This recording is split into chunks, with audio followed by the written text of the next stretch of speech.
Greetings, adventurers. I hope all is well. This is Chris, and this is something I don't plan on doing often. I will hopefully never do again.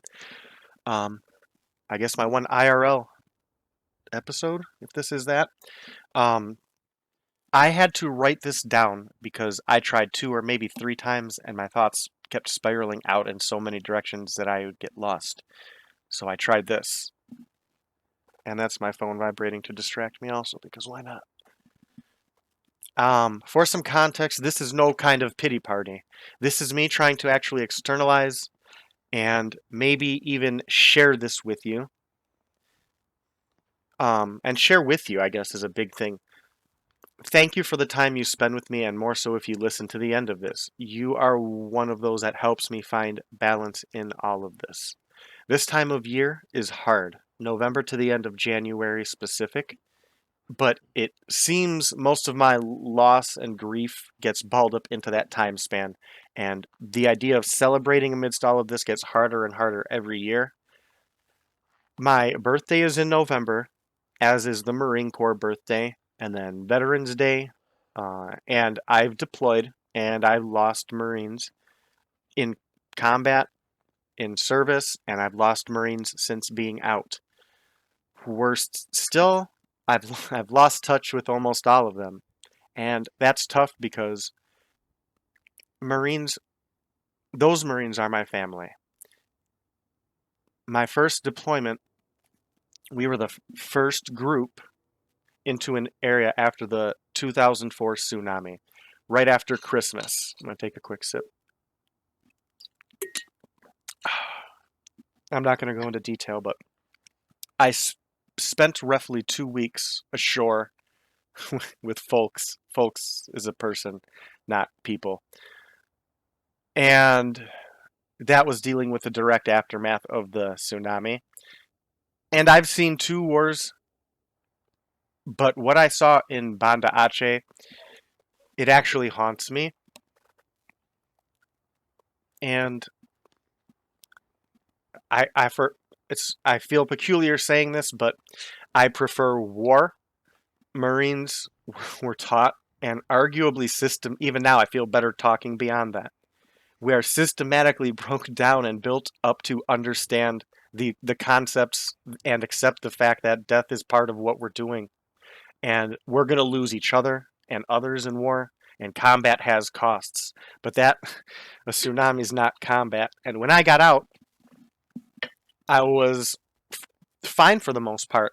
I have seen stuff. I have PTSD and anxiety.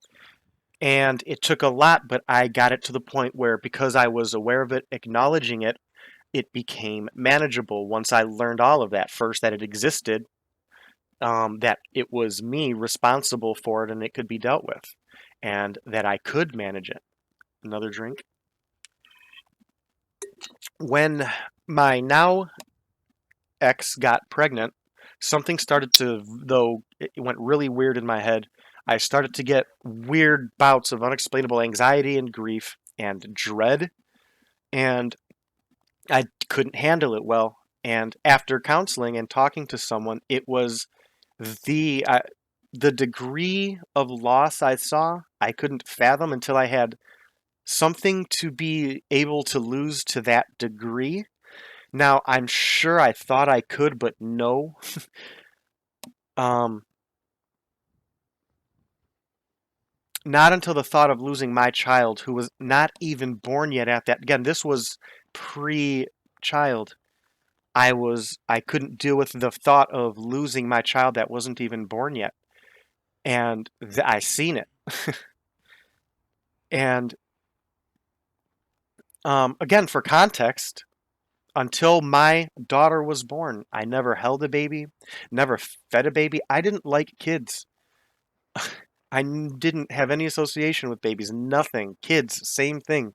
It's if I tell people sometimes, if you knew me back then, you wouldn't recognize who I am today, and vice versa. Um, but um, things can change. People are capable of very great change. I never actually thought about this until this actual moment, so I want to share this in that. Similarly, people who didn't know me before the Marine Corps wouldn't recognize me before. That's wild. Anyway, um, so what I'm talking about is our manifestations of survivor's guilt that I get. Two of them. One is good old fashioned, as I call it, Marine Corps survivor guilt. But seeing that devastation of the tsunami and the lives and how it impacted people, um, that is something I deal with. So I say in the Marines are my family, but I have family. But my mother passed away several years ago in January, and her birthday is in December. And I don't miss my mom, and I guess what I think is what I see around me, at least the standard capacity of what people call missing someone, in that I feel literally no regret or real loss for my mom, in a negative way. And I'll explain more on that later, but I just really miss her. And it's easy to miss wonderful people, especially when you're alone, but even removed of that. Now, my best friend passed away 3 days after my birthday that same year. My ex left me the day after Christmas that year. After my mother's passing, I said something at her eulogy that was greatly misinterpreted, and since then my family has been slowly drifting away and walking away from me. That year. For some context, at the time of my mom's passing, my ex left me, as I mentioned, the day after Christmas, and moved out, left me with my two kids and a house. At that time, I wasn't working. I was going to school full time with the GI Bill 2 years into. Sadly, that was after that semester of finishing. I dropped out and have never gone back, but I was 2 years into school trying to balance that with my mom slowly passing of cancer and trying to lend support when I wasn't taking care of all that in my own life to the people I could. But people did not understand how I could not make more time for them or for my mom. And the thing was that my mom understood, so I was okay with them at that time. It was just a resource thing, maybe. Like I just didn't have, I couldn't sacrifice what was happening. So um, they couldn't understand that and called me selfish and greedy and said some mean things and have not apologized or talked about it to this day. My grandmother's birthday is also in November. Then there's obviously Thanksgiving. I was waiting for an invitation this year. I had one family member literally call me on Thanksgiving and ask how I was and what I was doing. I told them I was fine. I was in the middle of doing laundry. They said, okay. And then they talked about politics and we hung up. And with that said, with the holidays, I'm away from the kids. Kind of. I'm big on family, ironically, in all of this. So my ex lives with her sister, and her sister has a son. So it's the two adults, my nephew, and the two of my daughters. And then we all have family close, and they get to spend more time with that family than just me. And I don't mind it at all. For context, because again, my girls matter first. They get to see two things in this. One is the importance of family because they are still with family and spending that family time, but they also get to see their parent sacrificing something, their own ideal situation or what they would want for their joy and for principle at this point. And maybe if they don't get it now, they'll get it later. I've spent many years trying to hold on to all of that above, all those people above, all those memories, and fix everything and wait for people to understand, wait for people to ask about my grief, ask me why I did or didn't do something other than just condemn me or chastise me. Wait for them to try to understand what I did, what I was going through at those times. And that's my thing. Even now I understand their grief and how it looked to them at that time. I know better, but I understand how grief works. It puts blinders on you to anything except grief and how that grief makes you feel and how it makes you interpret things. What I found out is I was using my time, emotional energy, my physical energy, my thoughts on people, trying to make them understand, waiting for them, trying to hold on to them, trying to bring them back, stop them from walking away like they wanted to.